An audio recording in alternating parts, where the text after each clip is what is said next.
हरे कृष्णा कृष्णा कृष्णा हरे हरे, हरे राम राम राम हरे हरे।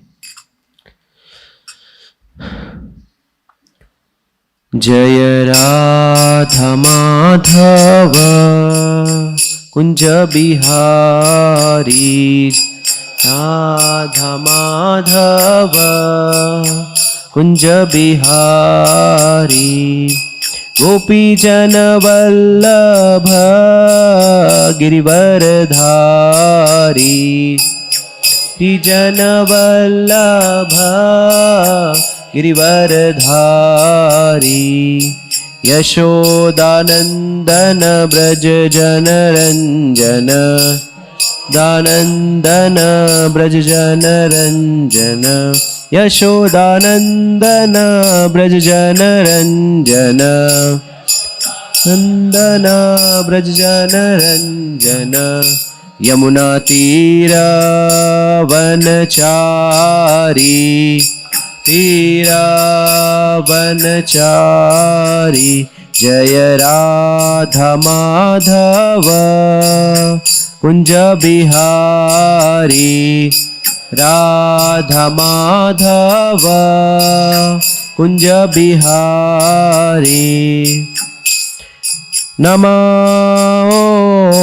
विष्णुपदाय कृष्णप्रेष्ठाय भूतले, श्रीमते भक्ति वेदांत स्वामीति नामिने। नमो विष्णुपदाय कृष्णप्रेष्ठाय भूतले, श्रीमते भक्ति वेदांत स्वामीति नामिने। नमस्ते सरस्वते देवे गौरवाणी प्रचारिणे, निर्विशेष शून्यवादी पाश्चात्य देशतारिणे। नमस्ते सरस्वते देवे गौरवाणी प्रचारिणे, निर्विशेष शून्यवादी पाश्चात्य देशतारिणे। जय श्री कृष्ण चैतन्य प्रभु नित्यानंद, श्री अद्वैत गदाधर श्रीवासादि गौर भक्तवृंद।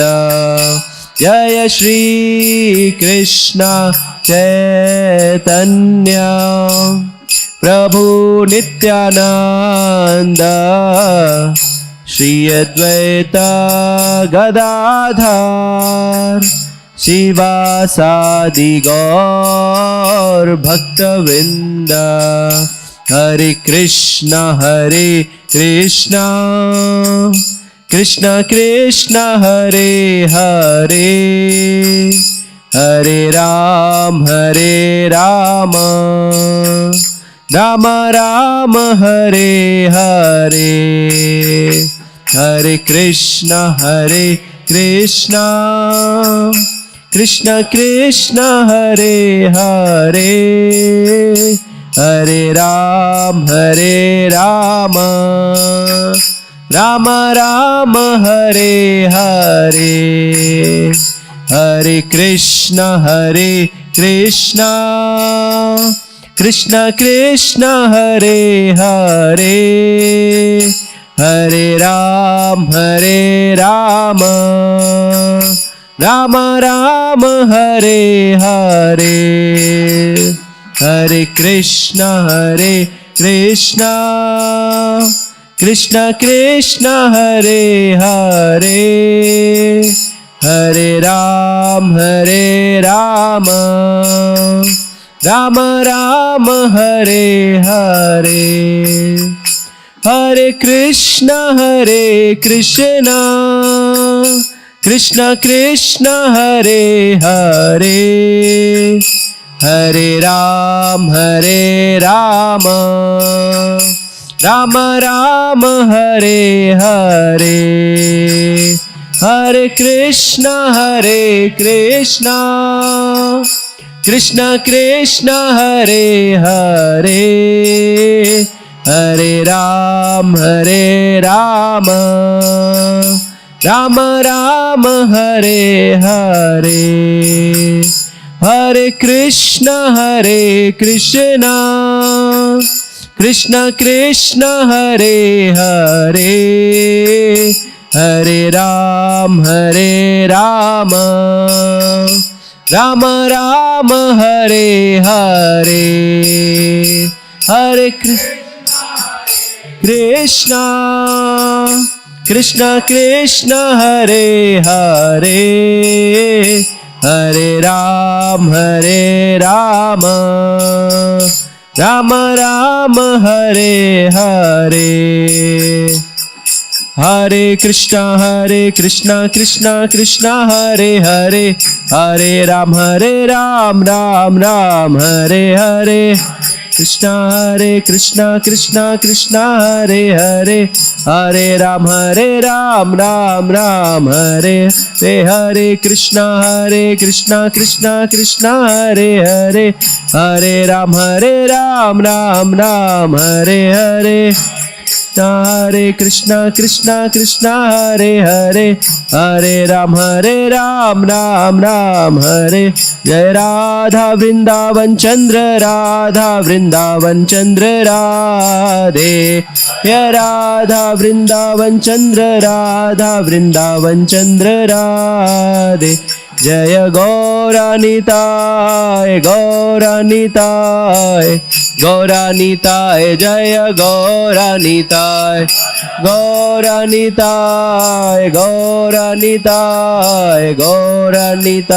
जय गौरानिताय, जय जय प्रभुपाद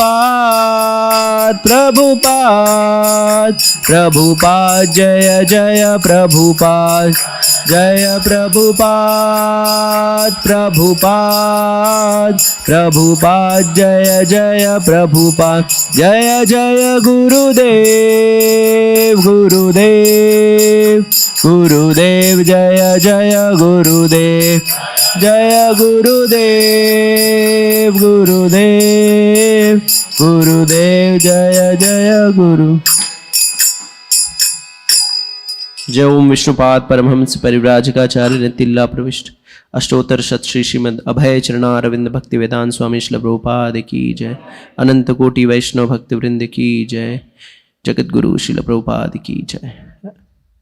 हरे कृष्ण। तो मेरा ये परम सौभाग्य है कि आज इस्कॉन के ये इस्कॉन एनबीसीसी मंदिर, जो कि जैसे कि मायापुर और काशी जिस तरह से एक विद्यापीठ हुआ करता था जहाँ पे बड़े बड़े आचार्यगण आते हैं ज्ञान ग्रहण करने के लिए, उसी तरह से इस्कॉन के परिप्रेक्ष्य में देखा जाए तो इस्कॉन एनबीसीसी उस तरह से एक विद्यापीठ है जहाँ से बहुत सारे महान भक्त अभी बहुत जगह पे प्रचार भी कर रहे हैं, और उनके समक्ष एक्चुअली कुछ बोलना भी जो है वो बड़ा छोटा मुँह बड़ी बात है। तो अगर बोलते समय कुछ दृढ़ता हो जाए तो क्षमा करिएगा आप लोग सब महान भक्त हैं और सब परमहंस है यहाँ पे, और मैं उसमें कौवा हूँ, तो प्लीज़ कुछ ऊपर नीचे हो जाए तो क्षमा करिएगा। तो आज जो है हम श्रीमद् भागवतम के छठे स्कंद के पहले अध्याय के छठे श्लोक की विवेचना करेंगे, और आचार्यों के टीकाओं या आचार्यों के द्वारा जो पूर्ववर्ती जो बताया गया है, मैं प्रयास करूंगा कि उन्हीं शब्दों को यहाँ पे यथारूप दोहरा पाऊँ। तो हम लोग पढ़ते हैं इसको और फिर इसको समझने का प्रयास करते हैं।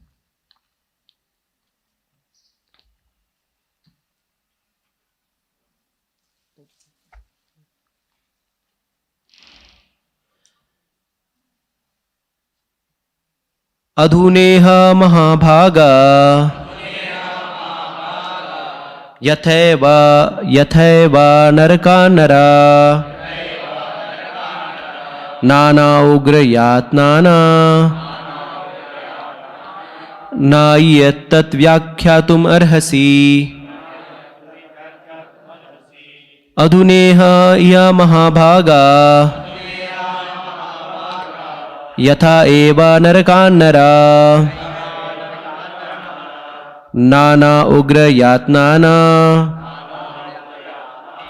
नायत्यत व्याख्यातुम अर्हसि। अधुनेह य महाभागा यथा एव नरकान्नरा नाना उग्र यातनाना नायत्यत व्याख्यातुम अर्हसि। प्रभु जी इसमें से कोई दोहराना चाहेगा?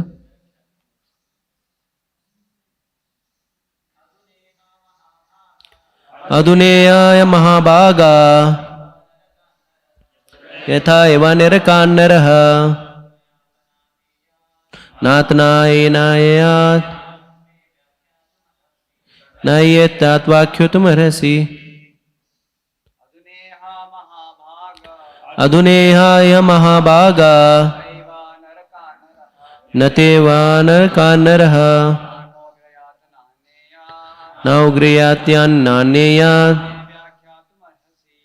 ते आख्यातुमर्हसि। अधुनेह महाभागा यथेवा नरकान्नरः न विग्रयात्यान्नेयात् नात्यात् व्याख्यातुमर्हसि। माता जी अधुनेव ह्य महाभागा यथेवा नरकान्नरः नाना उग्र यातनेय नयात्या व्याख्यातुमर्हसि। ठीक है, हम लोग बहुत बहुत धन्यवाद दोहराने के लिए। तो वर्ड बाय वर्ड मीनिंग पढ़ेंगे। वर्ड बाय वर्ड मीनिंग अनुवाद और तात्पर्य जगत गुरु श्रील प्रभुपाद जी के द्वारा। जगत गुरु श्रील प्रभुपाद जी की जय। अधुना, मैं बोल रहा हूं, आप दोहरा सकते हैं। अधुना संप्रति यह इस भौतिक जगत में महाभाग हे महान ऐश्वर्यवान तथा भाग्यशाली सुखदेव गोस्वामी यथा जिससे एव निसंदेह नरकान नारकीय स्थितियों जिनमें अधर्मियों को रखा जाता है, नर मनुष्य नाना अनेक प्रकार के उग्र भयावह यातनाना यातनाओं या कष्टों को न यत नहीं भोगे तत् वह मैं मुझसे व्याख्यातुम अर्हसि कृपया करके वर्णन करें। अनुवाद एवं तात्पर्य जगत गुरु श्रील प्रभुपाद जी के द्वारा। जगत गुरु श्रील प्रभुपाद जी की जय। हे परम भाग्यशाली तथा ऐश्वर्यवान सुखदेव गोस्वामी, अब आप कृपया करके मुझे बतलाएं कि मनुष्यों को किस तरह उन नरकीय स्थितियों में प्रवेश करने से बचाया जा सकता है जिनमें उन्हें भीषण यातनाएं सहनी पड़ती हैं। तात्पर्य पंचम स्कंद के 26वें अध्याय में सुखदेव गोस्वामी ने बतलाया है कि जो लोग पाप कर्म करते हैं उन्हें नरक लोक में प्रवेश करने के लिए तथा कष्ट उठाने के लिए बाध्य किया जाता है। चूंकि महाराज परीक्षित भक्त हैं, अतः अब उन्हें चिंता है कि इसे किस तरह रोका जा सकता है। वैष्णव पर दुखी होता है। दूसरे शब्दों में उसे निजी कष्ट नहीं होता, किंतु अन्यों को दुखी देखकर वह दुखी हो जाता है, दुखी होता है। दूसरे शब्दों में उसे निजी कष्ट नहीं होता, किंतु अन्यों को दुख देखकर वह दुखी होता है। प्रहलाद महाराज ने कहा है, हे प्रभु, मेरी अपनी समस्याएं नहीं है, क्योंकि मैंने आपके दिव्य गुणों का गुणगान करना सीख लिया है। अतएव मैं भाव समाधि में प्रवेश कर सकता हूं। किंतु मेरी एक समस्या है, क्योंकि मैं इन धूर्तों तथा मूर्खों के विषय में सोचता रहता हूं, जो माया सुख अर्थात क्षणिक सुख में लगे हैं, जिन्हें आपकी भक्ति में कोई ज्ञान नहीं है। वैष्णव के समक्ष यही समस्या रहती है। चूंकि वैष्णव पूर्णतः पूर्ण पुरुषोत्तम भगवान के शरणागत होता है, अतएव उसकी अपनी कोई समस्या नहीं रहती, किंतु पतित बद्धात्माओं के प्रति दयालु होने से वह उनको इस जीवन में तथा अगले जीवन में नारकीय जीवन से बचाने की योजनाओं के विषय में सदैव सोचता रहता है। इसलिए परीक्षित महाराज ने उत्सुकता पूर्वक सुखदेव गोस्वामी से यह जानना चाहा कि मानवता को किस तरह नरक में गिरने से बचाया जा सकता है। सुखदेव गोस्वामी पहले ही बता चुके थे कि लोग किस तरह नारकीय जीवन में प्रवेश करते हैं और यह भी बता सकते हैं कि किस तरह से बचाया जा सकता है। बुद्धिमान लोगों को इन उपदेशों का लाभ उठाना चाहिए, किंतु दुर्भाग्यवश संपूर्ण जगत में कृष्ण भावनामृत का अभाव है। अतः लोग घोर अज्ञान से पीड़ित हैं और इस जीवन के बाद के जीवन में विश्वास तक नहीं करते। अगले जीवन के विषय में आश्वस्त कर पाना बहुत कठिन है, क्योंकि वे भौतिक भोग के पीछे भागने में मदांध प्राय हो चुके हैं। फिर भी हमारा कर्तव्य है, सारे विज्ञ जनों का कर्तव्य है कि उनको बचाएं। महाराज परीक्षित उनके प्रतिनिधि हैं जो उन्हें बचा सकता है। जगत गुरु श्रील प्रभुपाद की जय। ओम नमो भगवते वासुदेवाय। ओम नमो भगवते वासुदेवाय। नारायणं नमस्कृत्यं नरं चैव नरोत्तमं देवीं सरस्वतीं व्यासं ततो जयामुदीरये। नष्टप्रायेषु भद्रेषु नित्यं भागवत सेवया भगवती उत्तमा श्लोके भक्तिर्भवती नैष्ठिकी। कृष्णाय वासुदेवाय देवकी नंदनाय च नंदगोपकुमाराय गोविंदाय नमो नमः। करोति वाचालं पंगुं लंघयते गिरिं यत्कृपातमहं वन्दे श्रीगुरुदेवं। हरे कृष्ण हरे कृष्ण हरे कृष्ण। तो आज हमारा परम सौभाग्य है, हमारे बीच में हिज ग्रेस देवशेखर विष्णु प्रभु आज भागवतम क्लास दे रहे हैं। तो कई सारे भक्त उनको नहीं जानते, इसके लिए उनका थोड़ा इंट्रोडक्शन मैं दे रहा हूँ। तो प्रभु जी मीरा रोड में हिज ग्रेस वनमाली प्रभु के द्वारा इस्कॉन से जुड़े हैं 2008 से। और प्रभु जी परम पूज्य गोपाल कृष्ण गोस्वामी महाराज का शिष्य हैं उनका। और थोड़ा इंट्रोडक्शन ऐसा है कि हम सब में से कुछ लोग नहीं जानते हैं, प्रभु जी ऑनलाइन में 60,000 लोगों को भगवद गीता का क्लास दे चुके हैं। और प्रभु जी अभी कानपुर के इस ग्रेस देवकीनंदन प्रभु, शंकर निताय प्रभु और प्रेम हरिनाम प्रभु के गाइडेंस में अयोध्या में एक सेंटर चलाते हैं।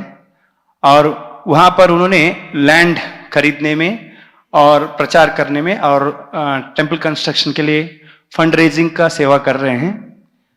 अभी तक उन्होंने ऑनलाइन प्रीचिंग के द्वारा without any effort he has collected more than 25 to 30 lakh rupees. और प्रभु जी इस्कॉन में कई सारा सेवा करके आए हैं, जैसे यूथ प्रीचिंग है, बुक डिस्ट्रीब्यूशन है और भगवान के लिए कुकिंग मैनेजमेंट बहुत सारे सेवाएं करके आए हैं। और मैं जब मीरा रोड में गया था तो वनमाली प्रभु ने मुझे बताया कि प्रभु जी अभी पूना शिफ्ट हुए हैं और उनके पूरा परिवार डिवोटी है, उनके वाइफ, उनका दोनों चिल्ड्रन यहाँ पर BMS में ज्वाइन हुए हैं। उनके पिताजी भी इनिशिएटेड डिवोटी है। और प्रभु जी अभी पूना में शिफ्ट होके यहाँ पर रेगुलरली सेवा कर रहे हैं। तो आज हमारा परम सौभाग्य है, प्रभु जी इंटरनेशनल कंपनी में अभी वाइस प्रेसिडेंट का रूप में सेवा कर रहे हैं, वहाँ पर जॉब कर रहे हैं और साथ साथ में और यहाँ पर भक्ति में मार्ग में जुड़े हुए हैं। तो प्रभु जी बहुत सुंदर कथा करते हैं। ओरिजिनली प्रभु जी अयोध्या से हैं, उनका वहाँ ही जन्म हुआ है, जो अयोध्या के धामवासी भी हैं। तो आज हमारा परम सौभाग्य है, तो प्रभु जी क्लास दे रहे हैं, उनको हम यहाँ पर श्रीमद् भागवतम में स्वागत करते हैं। एक बार हरे कृष्ण महामंत्र बोल के, हरे कृष्ण कृष्ण कृष्ण हरे हरे, हरे राम राम राम हरे हरे। हरे कृष्ण। हरे कृष्णा। तो मैं सर्वप्रथम सर्वलक्षण प्रभु को उनसे आशीर्वाद का आकांक्षी हूँ कि प्रभु जी जो हैं भगवद गीता वितरण में महारथी हैं, तो हमें थोड़ा सी कृपा दें कि हम लोग कुछ भगवान की सेवा में लग पाएँ। श्रीमान राधेश्याम प्रभु जी से उनकी कृपा का आकांक्षी हूँ कि जिस तरह से उन्होंने इतनी बड़ी कम्युनिटी डेवलप की, वो आशीर्वाद दें कि हम लोग अयोध्या में इसी तरह से कुछ कर पाएँ, प्रचार में लगे रह पाएँ। और आप लोग जैसे आप सभी के पास ज्ञान और वैराग्य है, ना मेरे पास ज्ञान है ना वैराग्य है, तो आप लोग से इसी चीज़ की आकांक्षी आशीर्वाद का आकांक्षी हूँ। और जो भी प्रभु जी ने कहा उसमें मेरा कुछ भी, भक्तों ने सब कुछ किया, मैं तो सिर्फ मैंने कुछ की भी किया नहीं और सारी चीज़ हो रही थी, तो ऐसा कुछ नहीं है। हरे कृष्ण। तो ये जो श्लोक है, ये श्लोक जो है अभी भागवतम के छठे स्कंद की शुरुआत भी है। तो जैसा कि इसके पहले बहुत सारे भक्तों ने छठे स्कंद की शुरुआत में बहुत अच्छी विवेचनाएं की। राम प्रभु थे, उन्होंने आचार्यों की टीकाओं से छठे स्कंद का अवलोकन किया। उसके पहले एक प्रभु जी थे जिन्होंने 10 भागवतम के 10 विषय के बारे में बहुत अच्छा प्रेजेंटेशन दिया। कल आत्माराम प्रभु थे, उन्होंने अच्छे से श्लोक की विवेचना करी। तो सारे लोगों ने एक बहुत ही बृहद तरीके से चीज़ों को प्रेजेंट किया।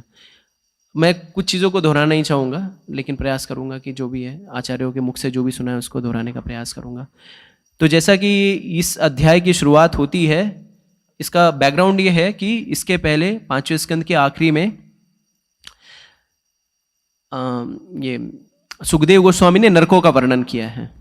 तो जब नरकों का वर्णन किया है, तो जैसा कि हम भगवद गीता में भगवान कहते हैं, ऊर्ध्व गच्छन्ति सत्वस्था मध्य तिष्ठन्ति राजसा जगन गुणोवस्थिता अधोगच्छन्ति तामसा। तो हम जैसे भी कर्म करते हैं वैसे ऊपर के लोगों के इस धरती लोक में और नीचे के लोगों को जाते हैं। तो कर्मों के हिसाब से हमारा सब मोल तोल होता है कि हम कहाँ जाएंगे, हमें क्या प्राप्त होगा। तो जैसा कि हम लोग देखते हैं दैनंदिनी जीवन में भी हम हर समय कुछ ना कुछ कार्य करते रहते हैं।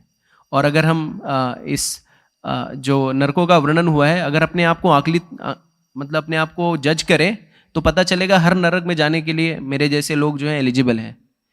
तो भागवतम में उस अध्याय में 28 टाइप के नरकों का वर्णन किया गया है। और कुछ एक नरक तो ऐसे हैं, जैसे कि मैं कथा में सुन रहा था तो महाराज बता रहे थे कि अगर कोई व्यक्ति जो है किसी पर स्त्री संग करता है तो ऐसे लोगों के लिए क्या नरक की व्यवस्था है। तो ऐसे लोग नरक में जाते हैं और वहाँ पे एक मूर्ति होती है और वो मूर्ति इतनी जलती रहती है, उसे जबरदस्ती आलिंगन करना पड़ता है। और तो और अगर कोई व्यक्ति जो है वो पशु हत्या करता है या उसका मांस भक्षण करता है, तो उस जीव, उस पशु के जितने भी रोम रहते हैं, रोए रहते हैं, उतने रोओं के हिसाब से उसको जन्म लेना पड़ता है। तो ये सारी जघन्य बातें सुनकर जो है परीक्षित महाराज का हृदय जो है द्रवित हो जाता है। वो सोचते हैं कि किस तरह से इन जीवों का उद्धार किया जाए। जैसे यहाँ पे सबसे पहले हमें देखना चाहिए कि जब किसी से भी प्रश्न पूछे तो प्रश्न पूछने के पहले उसे हमें रेस्पेक्ट करना चाहिए। और यही चीज़ यहाँ पे परीक्षित महाराज भी कर रहे हैं। सबसे पहले वो सुखदेव गोस्वामी से इतनी देर से चर्चा कर रहे हैं, 6 कैंटो आ गए, रेस्पेक्ट देने की कोई ज़रूरत नहीं है। कई बार क्या होता है, क्लोजनेस ब्रिंग्स इन कंटेम्प्ट। लेकिन परीक्षित महाराज के चरित्र से हमें समझना चाहिए कि हमें कभी भी अपने लेवल को पता रखना चाहिए कि सामने वाला व्यक्ति अगर हमें वरिष्ठ है तो हमें उसको सम्मान करना चाहिए। तो जैसा कि शास्त्रों में संबंधों के विषय में 3 स्तर बताए गए हैं। तो अगर कोई हमसे वरिष्ठ है तो हमें उसको हमें सम्मान देना चाहिए, रेस्पेक्ट देना चाहिए। कोई हमारे बराबर का है तो उसे हम मैत्री का भाव रखना चाहिए, और कोई हमसे नीचे है तो उस पर करुणा का भाव रखना चाहिए। तो सुखदेव गोस्वामी जो है वो महान विरक्त भक्त हैं। तो क्या कह रहे हैं कि हे परम भाग्यशाली और ऐश्वर्यवान, भाग्यवान, महाभागा। तो 2 चीज है, महाभागा और अभागा। तो महाभागा कौन है? तो जो भगवान की भक्ति में लगा हुआ है वो महाभागा है। और जो अभागा कौन है? जो भगवान की भक्ति नहीं करता, जो माया में फंसा हुआ है, वो अभागा है। तो इस तरह से यहाँ पे उनको संबोधित किया। क्यों? क्योंकि वो विरत भक्त अभागे हैं। फिर उसके बाद क्या कह रहे हैं, आप कृपया करके मुझे बतलाएं कि मनुष्यों को किस तरह नरक की स्थिति में प्रवेश करने से बचाया जा सकता है। तो ये उनको क्या लेना देना था? वो तो परीक्षित महाराज को कुछ इससे संबंध नहीं था, सरोकार नहीं था, लेकिन फिर भी जैसे प्रभुपाद जी तात्पर्य में बता रहे हैं कि वैष्णव जो होता है पर दुखी होता है, वो दूसरों को दुख को देख करके द्रवित होता है। और भागवतम ही नहीं, इतर शास्त्रों में ही वैष्णव का वर्णन हुआ। जैसे भी इसके पीछे चले जाइए 9वें स्कंद में, तो वहां पे 9वें स्कंद के 21वें चैप्टर में महाराज रंतिदेव की कथा है। तो महाराज रंतिदेव क्या कर रहे थे? महाराज रंतिदेव ने 48 दिन का फास्टिंग किया था, और उसके बाद क्या होता है, उसके बाद जब वो फास्टिंग तोड़ते हैं उनको कुछ भोजन मिलता है। तो उस समय एक ब्राह्मण आ जाता है, और राजा क्या करते हैं, ब्राह्मण को अपने भोजन का कुछ भार दे देते हैं। उसके बाद फिर एक चांडाल एक शूद्र आ जाता है अपने कुत्ते के साथ में, तो उसमें से जो कुछ बचा रहता है महाराज रंतिदेव उसको दे देते हैं। और फिर 12वें श्लोक में कहते हैं कि मुझे अष्ट सिद्धि भी नहीं चाहिए, मुझे जो है पुनर्जन्म भी नहीं चाहिए, और मुझे कोई भी किसी भी चीज की अभिलाषा नहीं है, मुझे इसी जगत में रहना है। क्यों? क्योंकि ये जो लोग हैं जिनके ऊपर दुख है, उनके बिहाफ पे मैं दुख सहन कर पाऊं। तो हम में से कौन ऐसा कर पाएगा कि किसी दूसरे के बिहाफ पे हम दुख सहन करने के लिए तैयार हो जाएं? तो ये सिर्फ वैष्णव ही कर सकता है। उसी करुणा के कारण यहाँ पे परीक्षित महाराज जो है, यहाँ पे भी देखेंगे कि परीक्षित महाराज भी उसी करुणा का प्रदर्शन करते हैं। जैसे चैतन्य चरितामृत में भी कहा गया है, वासुदेव दत्त की कथा आती है, तो वासुदेव दत्त जी चैतन्य महाप्रभु से कहते हैं कि महाप्रभु आप इस विश्व के सारे जीवों को, इस जगत के सारे जीवों का उद्धार कर दीजिए, और उनके पापों को मैं ग्रहण करना चाहता हूं। तो ये कौन कर पाएगा? ये सिर्फ वैष्णव ही कर पाएगा। वैष्णव ही करुणा। और वैष्णव करुणा क्यों दिखाता है? क्योंकि वैष्णव देख पाता है कि सामने वाले व्यक्ति किस तरह से इस दावाग्नि में जल रहे हैं। जैसे प्रभुपाद जी बता रहे हैं कि इंद्रिय भोग, इंद्रिय तर्पण, तो इंद्रिय तर्पण के कारण, भोग करने की प्रवृत्ति के कारण वो फिर ऊर्ध्व गच्छन्ति, ऊपर नीचे जाता रहता है। अपनी इच्छाओं के साथ वो कर्म बनाता है, कर्म के अनुसार उसे विभिन्न विभिन्न शरीर मिलते हैं, कर्मा दैव नेत्रेणा, इस तरह से उसे अलग अलग शरीर प्राप्त होता है। और वैष्णव जब इस सारी चीजों को देखता है तो वो द्रवित हो जाता है। वो जैसे प्रभुपाद जी कह रहे हैं कि वो प्रयास करता है कैसे इन लोगों को मैं इस दावाग्नि से, या यहाँ जो झंझट में फंसे, इससे बाहर कैसे निकाल लिया जाए। हमें बहुत ज्यादा दूर नहीं जा रहे, हम अपने आचार्यों के ही स्वभाव से देख सकते हैं किस तरह से वो वैष्णव के प्रति, जीवों के प्रति उनके अंदर जीव दया होती है। तो रामानुजाचार्य, जैसे श्री संप्रदाय के जो एक बहुत ही प्रोमिनेंट आचार्य है रामानुजाचार्य, तो रामानुजाचार्य के बारे में यह कथा आती है कि रामानुजाचार्य जी के जो गुरु थे महापूर्ण जी, तो महापूर्ण जी ने उनको निर्देश दिया कि वो जाएं किसके पास? गोष्ठीपूर्ण के पास जाएं, और गोष्ठीपूर्ण के पास जाकर के एक मंत्र ले, विष्णु मंत्र ले, उसको उनसे ग्रहण करें। तो रामानुजाचार्य जी क्या करते हैं? गोष्ठीपूर्ण के पास जाते हैं, और 1 2 3 नहीं 17 बार वो जाते हैं श्रृंगम से चल करके, और उनके यहाँ पे जब नॉक करते हैं तो कहते हैं अभी नहीं दूंगा, बाद में वापस आओ, रिटर्न जाओ, वापस जाओ। तो इस तरह से 17 बार होता है। और उस समय कोई गाड़ी की व्यवस्था नहीं थी कि 2 व्हीलर है, स्कूटी निकाल लिया और चले गया, या कोई कार है, कार से चले गया।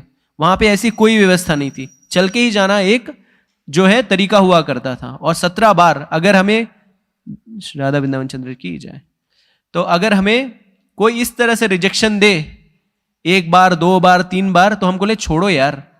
लेकिन नहीं, चूंकि महापूर्ण की आज्ञा थी, इसके लिए रामानुजाचार्य जाते हैं, और जब 8वीं बार जाते हैं तो वो करुण रोने लगते हैं और फिर रुदन करते हैं, और फिर उनके इस रुदन को, उनके इस इंटेंसिटी को देख करके रामानुजाचार्य जी को गोष्ठीपूर्ण जो है वो मंत्र देते हैं।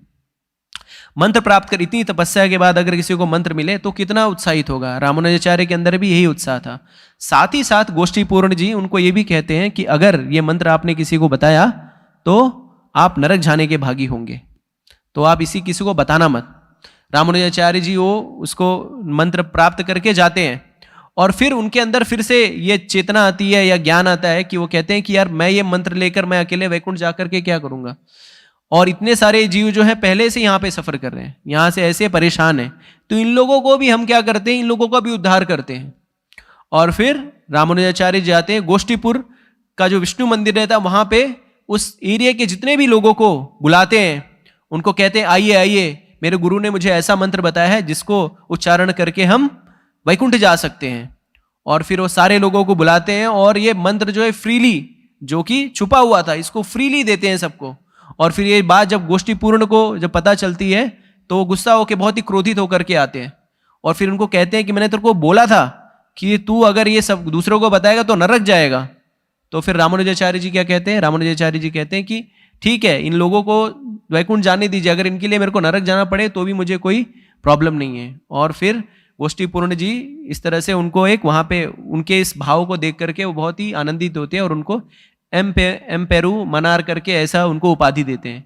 उसका अर्थ होता है तमिल में कि वो सुपीरियर, ठीक है। तो इस तरह से उपाधि उनको देते हैं। अगर आप देखें कि ये रिजेक्शन की जो बात है कि जहाँ पे हम इतनी तपस्या करने के बाद भी अगर कोई चीज़ किसी को मिल रही है और वो किसी को बांटने के लिए रेडी है तो वो सिर्फ करुणा का ही घोतक है।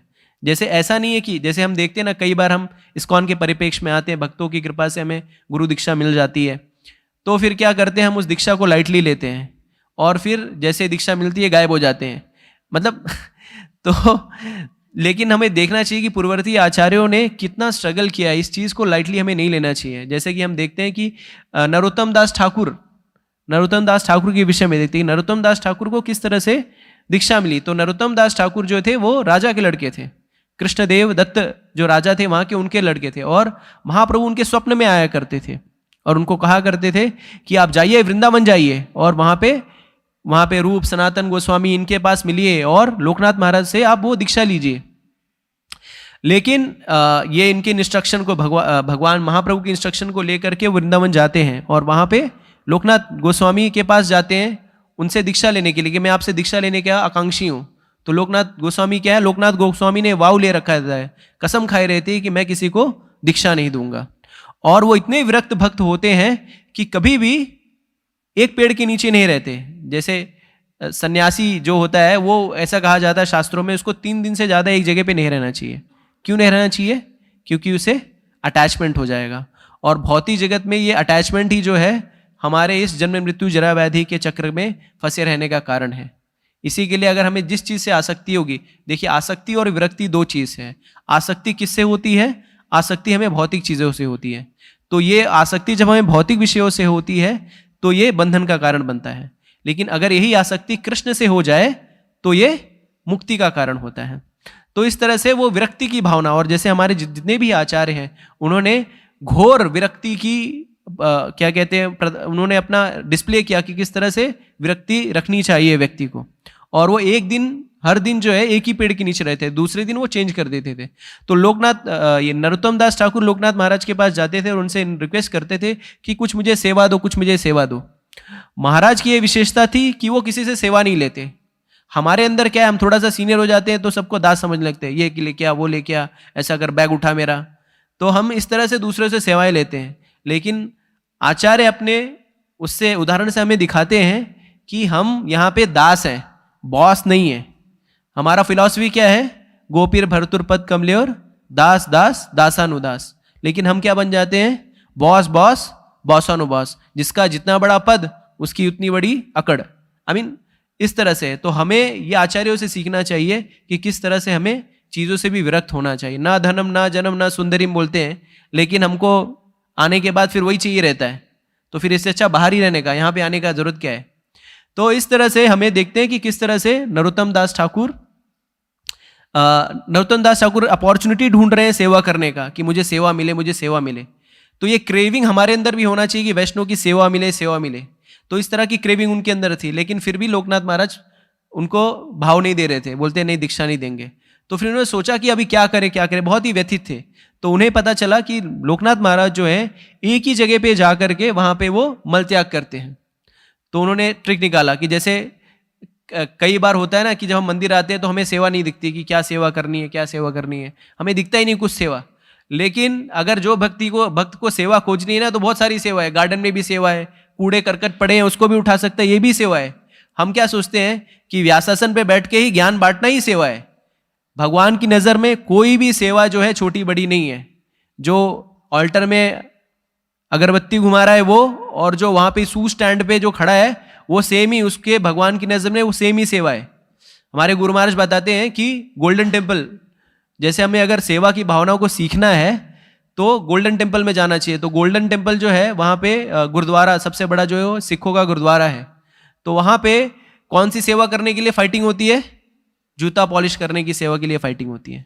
वहाँ पे जो जितना बड़ा व्यक्ति रहेगा, जो जितना बड़ा बिजनेसमैन 4 करोड़ वाला है, 10 करोड़ वाला है, 50 करोड़ वाला है, वो उतना ही लाइन में लगा रहेगा और आपको वो सूच पॉलिश करके देता रहेगा। आप सोचिए कि किस तरह से, और ये कब आता है? जब हमारे अंदर सेवा की भावना रहती है। सेवा की भावना, करुणा, एक्चुअली सेवा करते हैं तो उससे हमारा खुद का भी प्योरिफिकेशन होता है। इसमें ये नहीं कि ये सेवा किया, वो सेवा किया, हम लोग बार बार क्रिप करते हैं, सेवा नहीं मिल रहा है, सेवा नहीं मिल रहा है। हम घर बार छोड़ करके, सब कुछ छोड़ करके यहाँ पे सेवा ही करने आए हैं, और फिर यहाँ आने के बाद क्या करते हैं? ड्यूटी की तरह करने लगते हैं। 8 घंटा जैसे हमारा जॉब रहता है, हमको तो यही बोला है, हम इसके आगे एक कदम नहीं बढ़ाएंगे, ड्यूटी करेंगे हमारा 8 घंटा।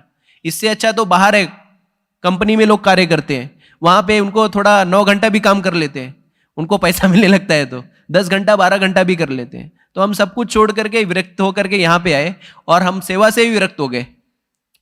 तो हमें सेवा की भावना जो है आचार्य से सीखनी चाहिए। तो उन्होंने देखा कि यार कैसे होगा, तो उन्होंने क्या किया, प्रतिदिन जा करके उनका मलमूत्र साफ करने लगे। वो जहाँ पे मल करते थे उसको क्लीन करते थे।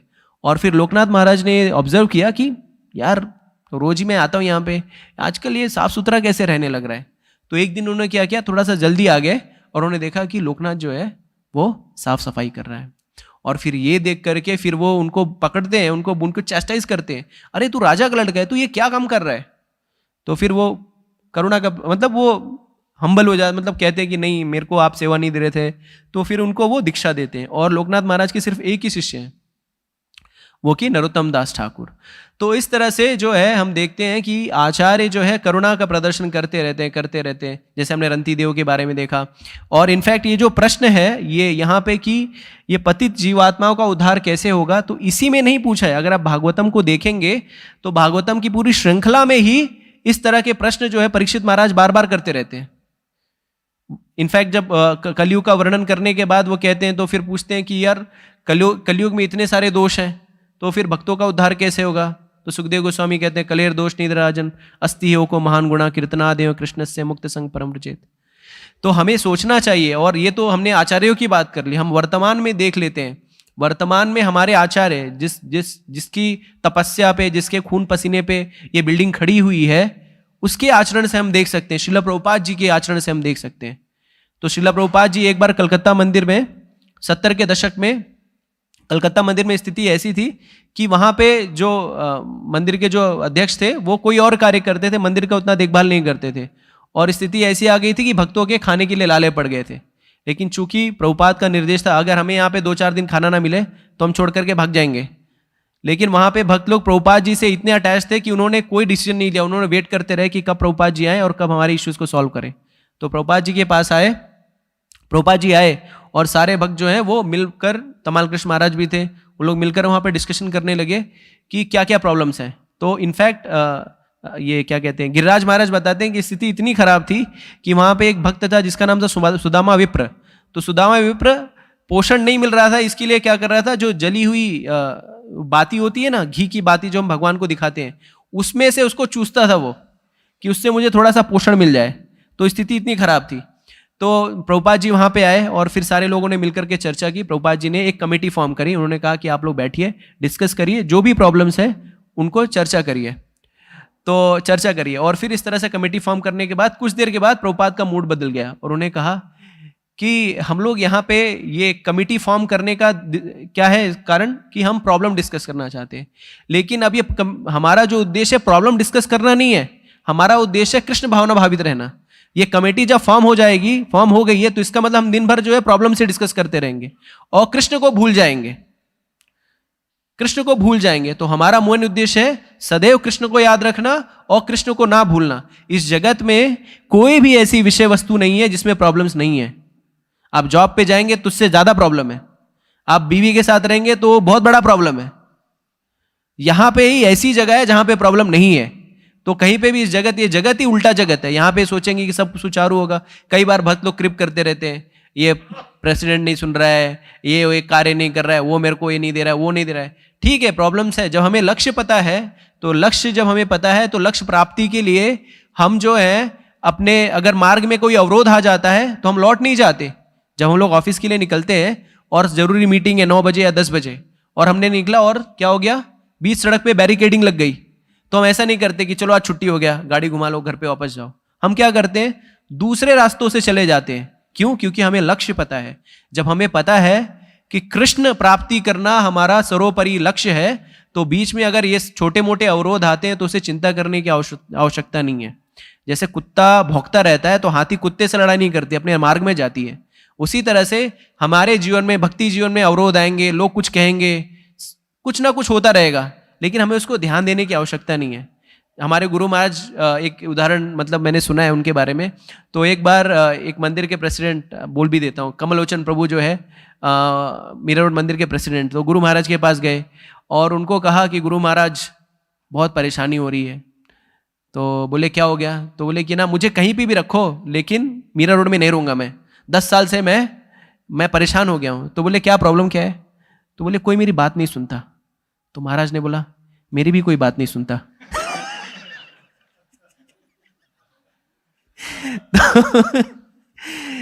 तो फिर वो बोले कि नहीं, यहाँ पे जो ब्रह्मचारी हैं, गृहस्थ हैं, उन लोग को कोई भी इंस्ट्रक्शन दो, कुछ भी फॉलो नहीं करते।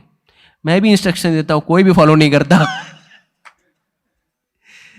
तो कह रहे हैं कि महाराज आप समझ नहीं रहे, 10 साल हो गए मुझे, मैं इन लोग को टॉलरेट करते करते, अब मैं ज्यादा टॉलरेट नहीं कर पाऊंगा। तो महाराज बोलते हैं मुझे 40 साल हो गए सबको टॉलरेट करते।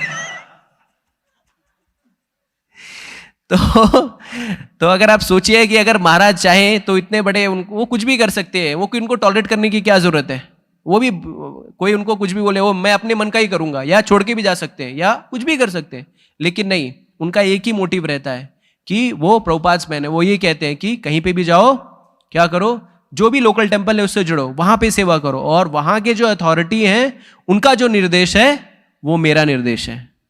तो उनका अलग से कोई निर्देश नहीं होता, उनका ये निर्देश है कि जिस भी मंदिर में आप सेवा कर रहे हो वहां के जो अथॉरिटी है वो आपको फॉलो कर रहे हैं, जो बोल रहे हैं उसको पालन करिए। और ये टॉलरेट करने की प्रवृत्ति क्यों आती है? ये टॉलरेट करने की प्रवृत्ति आती है करुणा से ही। जब हम चाहते हैं कि हमारा मूवमेंट फले फूले और बढ़े, तब हम लोगों को टॉलरेट करते हैं, क्योंकि यहाँ पे कोई पेड एम्प्लॉय नहीं है, सब वॉलंटियर्स हैं और सबका अपना अपना स्वभाव है, सबनी अपनी अपनी प्रवृत्तियां हैं, लेकिन उन प्रवृत्तियों को, उन स्वभाव को अकोमोडेट करते हुए हमें मिशन को आगे बढ़ाना है। और ये तभी हो पाएगा जब आपके अंदर जीव दया होगी। श्रील प्रभुपाद जी जब श्रील प्रभुपाद जी को कोई चिंता नहीं थी, वृंदावन में रह रहे थे, उनको सब लोग अच्छे से जान रहे थे कि पढ़े लिखे व्यक्तित्व हैं, सन्यासी हैं, ज्ञानी व्यक्तित्व हैं, क्या जरूरत थी उनको दिल्ली जाने के लिए 3rd क्लास कंपार्टमेंट में, वहाँ पे प्रिंटिंग भी करें, वहाँ पे पब्लिशिंग भी करें, पेपर भी खरीदे। हम लोग को इतना काम दे दिया जाए तो हम लोग भाग जाएंगे। एक सेवा करने के लिए हमें इतना मेहनत करना पड़ता है, और फिर हम लोग चाहते हैं कि हमारा जो है ग्लोरिफिकेशन हो जाए, अखबार में नाम छप जाए, प्रेसिडेंट जो हमारे पैरों पे गिर पड़े। तो एक सेवा, और प्रभुपाद जी अकेले ये सब सेवा करते रहते थे, ठीक है। और फिर तो और उन्होंने 70 साल की उम्र में, तो वही एक बार स्वरूप दामोदर महाराज उनसे पूछते हैं कि मैंने महाराज प्रभुपाद जी, मैंने भक्ति वेदांत इंस्टीट्यूट का बनाया है और उसको मतलब उसको हैंडल करने में इतनी सारी प्रॉब्लम्स है, तो आप इतनी सारी प्रॉब्लम्स को कैसे हैंडल करते हो? तो महाराज ने कहा कि I take this problems as service to my guru, so I don't see any problem. तो मैं इस चीजों को अपने गुरु की सेवा के रूप में देखता हूं, इसके लिए मैं कोई प्रॉब्लम नहीं देखता हूं। तो श्रील प्रभुपाद जी, समय समाप्ति की घोषणा हो रही है, तो श्रील प्रभुपाद जी जो है, श्रील प्रभुपाद जी क्या करते हैं? श्रील प्रभुपाद जी अब करुणा के वजह से, जीव दया के वजह से 70 साल की उम्र में जो है जाते हैं और प्रचार करने के लिए जाते हैं। रास्ते में उनको 2 हार्ट अटैक होता है। अगर हमें हार्ट अटैक या सरदर्द भी हो जाता है तो क्रोसिन लेके सो जाते हैं हम लोग, आज प्रभु जी बहुत सरदर्द हो रहा है मेरा।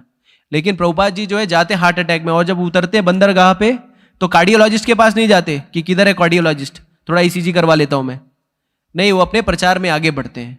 तो इसी तरह से हमें समझना चाहिए ये क्यों है। ये इसलिए है कि उनके अंदर जीव दया करुणा है। तो भक्त जो है, जब जो मिशनरी एक्टिविटी करता है, जो प्रचार करता है, वो अपने स्व को आगे नहीं रखता, वो पर को आगे रखता है। वो स्वार्थी नहीं होता, परमार्थी होता है। जो मिशनरी एक्ट, जो प्रचार कार्य में लगा है, वो कभी वो ट्रायल्स एंड ट्रिब्यूलेशन कुछ भी हो, उसका एक ही कार्य प्रचार।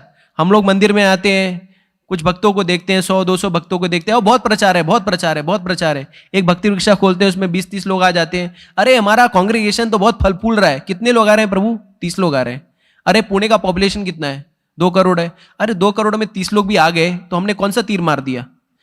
हम सोचते हैं ना कि स्कोप नहीं है, कई बार हम स्कोर्स देखते हैं, भागवतम स्कोर्स को वो देखते हैं, भगवद गीता के स्कोर 4 लाख भगवद गीता बिक गई, तो हमको लगता है यार अगली बार कौन खरीदेगा। अगर हम इसी एरिया में चले जाए, इसी बरसाना बदाम बिल्डिंग में चले जाए, तो कई लोग ऐसे मिल जाएंगे जिनके पास भगवद गीता नहीं होगी। तो हमें समझना चाहिए कि स्कोप बहुत है। इसी के लिए प्रभुपाद जी ने जो है हमारे लिए कहा कि I am living this whole world for you.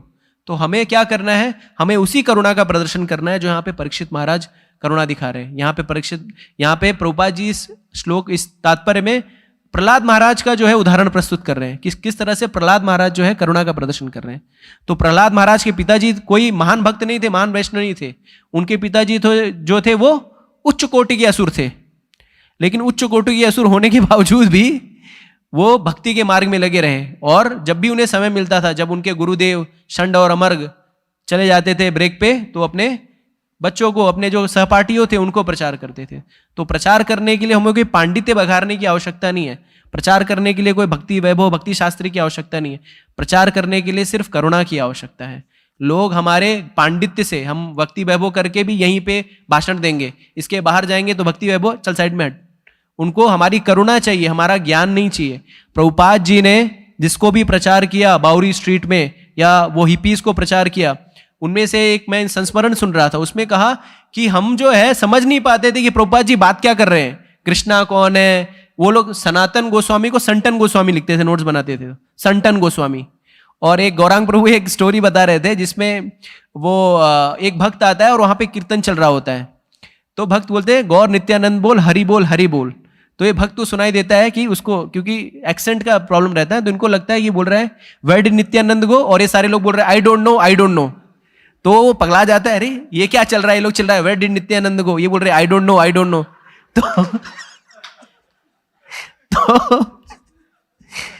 तो वो प्रसाद के लिए जाता है, सब कुछ हो जाता है, प्रसाद के लिए हो जाता है, बैठता है। तो जो उसके बगल में भक्त बैठा रहता है, तो फिर उसको पूछता है hello where did Nityanand go, I don't know. तो ऐसे लोग थे जिनको कृष्ण का क नहीं समझता था। लेकिन वो लोग ने बताया, वो अपने संस्मरण में बताते हैं कि हम लोग जो है वो कृष्णा, वृंदावन, ये सब नहीं समझते थे कि क्या है कृष्णा, क्या है वृंदावन।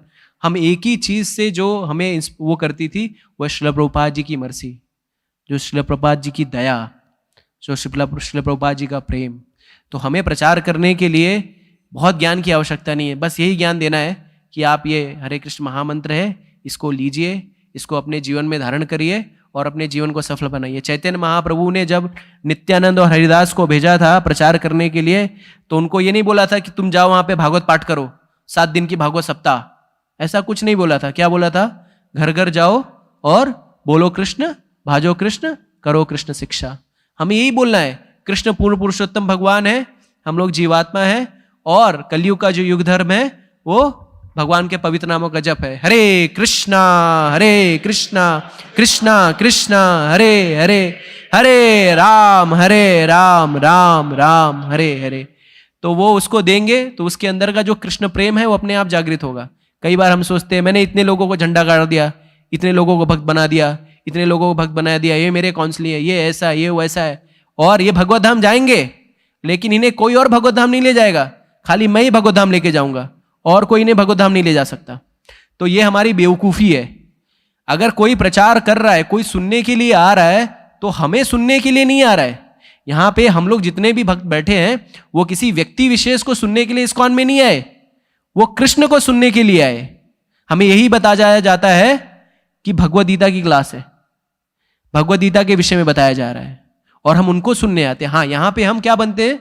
सिर्फ निमित्त बनते हैं। अर्जुन को भी भगवान ने क्या बोला था? निमित्त मात्र।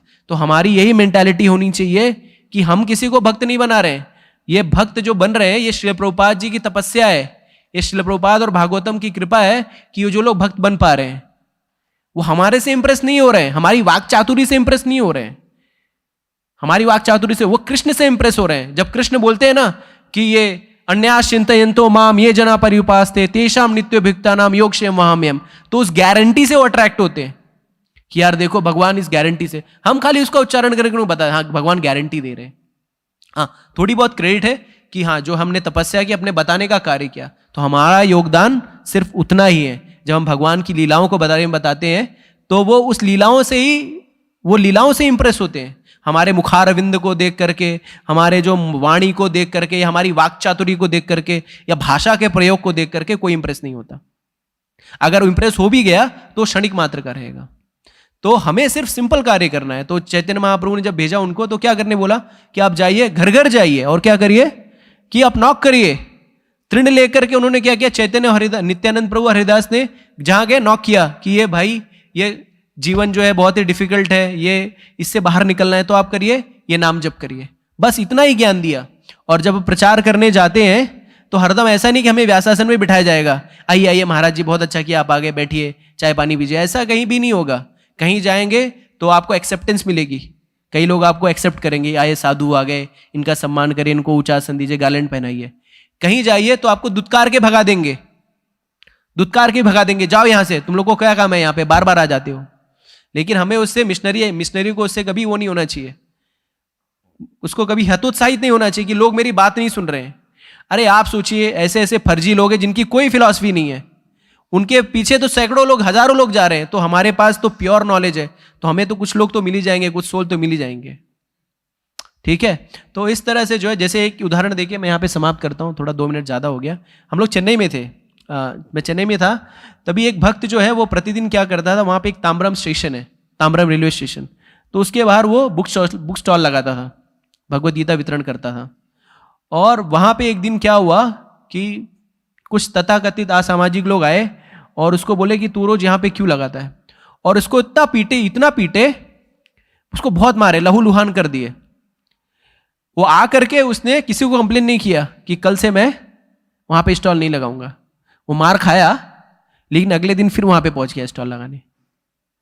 तो ये कैसे पॉसिबल है? ये करुणा के कारण पॉसिबल है।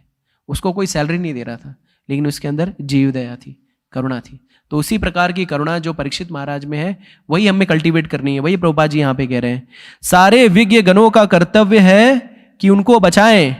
महाराज परीक्षित उनके प्रतिनिधि हैं जो उन्हें बचा सकते हैं।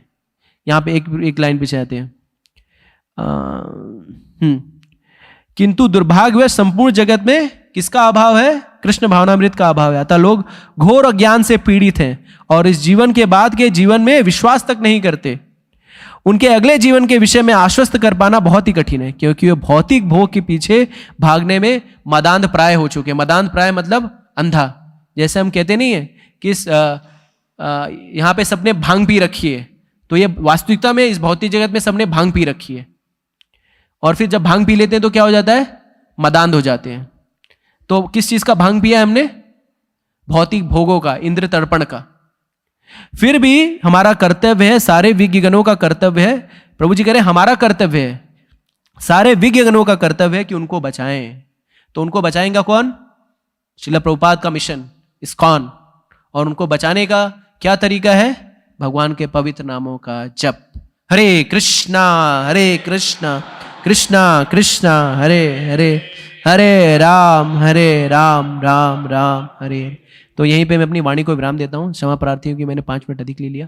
कुछ प्रश्न ले सकते हैं प्रभु? तो अगर आप लोग को कोई प्रश्न, प्रभु जी, राधेश्याम प्रभु, आप कुछ टीका देना चाहते हैं तो दे सकते, प्लीज।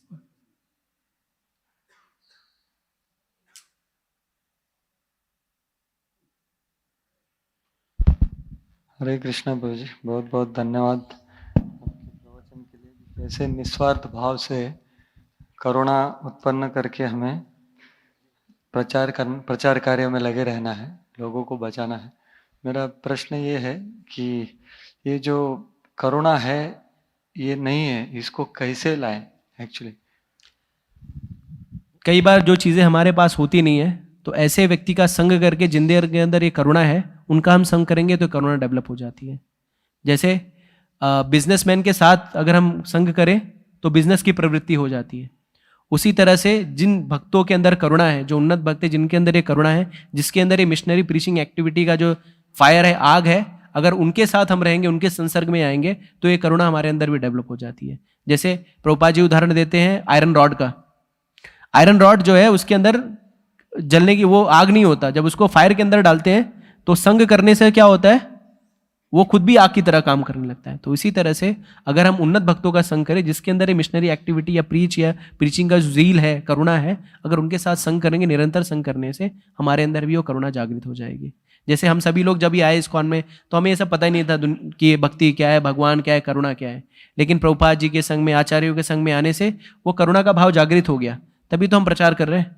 तो इसी तरह से अगर हम उन्नत भक्तों के संग में रहेंगे, जिनके अंदर वो फायर है, तो ये भाव अपने आप डेवलप हो जाएगा। और साथ ही साथ अगर हम जो है ध्यानपूर्वक नाम जप करें, हरे कृष्णा कृष्णा कृष्णा हरे हरे, हरे राम राम राम हरे हरे। ठीक है प्रभु, थैंक यू प्रभु। और किसी का कोई प्रश्न या जिज्ञासा? जी प्रभु पूछिए। हरे कृष्णा प्रभु जी, धन्यवाद प्रणाम। प्रभु जी, हमारा 10 बेड का हॉस्पिटल है, तो कभी कभी डिवोटीज हमारे हॉस्पिटल में आते हैं, तो कभी उनको सुई लगाना पड़ता है, कभी गलती का चांसेस रहता है, कभी रिएक्शन होता है पेशेंट को, तो ये वैष्णव अपराध में आता है क्या? नहीं प्रभु जी, कभी कभी प्रभु जी उनको मतलब डांटना भी पड़ता है। अभी रिसेंटली एक डिवोटी, इनिशिएटेड डिवोटी है senior, he got a covid, so मैंने उनको थोड़ा डांट लगाया कि ये खाना नहीं है और ये इंस्ट्रक्शन फॉलो करना है। 2-3 बार सुई भी आउट गया, ब्लीडिंग हो गया। तो ऐसा होता है, कभी कभी फियर होता है, बिकॉज भक्ति सिद्धांत सरस्वती ठाकुर को एक दिन सुभाष चंद्र बोस उनको मिलने आए थे, तो बोले कि if 1 drop of my devotee fall on the ground, your army will be get destroyed. Correct. So that fear I had, that if devotee get such kind of thing, what will be the hospital? नहीं, आपका hospital जो है दिन दुनी रात चौगनी प्रगति करेगा। तो उसके लिए आप निश्चिंत रहिए, भक्तों की सेवा कर रहे हैं। तो ये करुणा का प्रदर्शन है प्रभु, ठीक है, ये जो आप कह रहे हैं ये करुणा का प्रदर्शन है। एक्चुअली जैसे माता जो है कभी कभी बच्चों को डांट लगाती है, तो उसके पीछे इंटेंशन क्या होता है? ईर्ष्या नहीं होती, उसके पीछे उसका भला होता है। आप चिकित्सक हैं, चिकित्सक जो है वो अधिकार रखता है कि किसी को डांट लगाए या उसको निर्देश दे। अभी वैष्णव, अभी कोई महाराज आ गए और फिर वो नियम का पालन नहीं कर रहे हैं, तो आपको उनको बोलना ही पड़ेगा ना, महाराज इसको पालन करिए। नहीं अगर अनटिल अदरवाइज वो इस शरीर से मुक्त है कोई व्यक्ति, तो फिर वो उसको आने की जरूरत भी नहीं है। लेकिन बद्ध है, उसको तकलीफ है तभी आया है, तो निर्देश का पालन करना ही पड़ेगा। तो जिस तरह से माता जो है करुणा का प्रदर्शन करती है, आपका वो निर्देश देना वो करुणा का प्रदर्शन है। आप अपने कर्तव्यों का निर्वाह कर रहे हैं, उसमें कोई वो नहीं। और निर्वहन करते समय ये सारी चीज़ें आपको करनी पड़ेगी, तो इसमें कोई आप चिंता करने की आवश्यकता नहीं है, ठीक है। इनफैक्ट आप वैष्णव सेवा कर रहे हैं, तो ये आपका सौभाग्य है कि आप वैष्णव को ऐसे भक्तों का सेवा कर पा रहे हैं। तो इसके लिए आपको हतोत्साहित या ये सोचने की आवश्यकता नहीं वैष्णव अपराध के श्रेणी में आता है, ठीक है। हरे कृष्ण। ठीक है, तो कोई और प्रश्न नहीं है तो फिर यहीं पे सत्र को समाप्त करते हैं, ठीक है। प्रभु जी आप कुछ ऐड करेंगे प्लीज, प्लीज प्लीज प्लीज। ग्रंथराज श्रीमद् भागवतम की जय, जगत गुरु श्रील प्रभुपाद की जय, श्रील गुरुदेव की जय। ओम तत्सत। हरे कृष्णा कृष्णा कृष्णा हरे हरे, हरे राम राम राम हरे हरे। जय गुरुदेव, जय श्रील प्रभुपाद। सभी को दंड प्रणाम।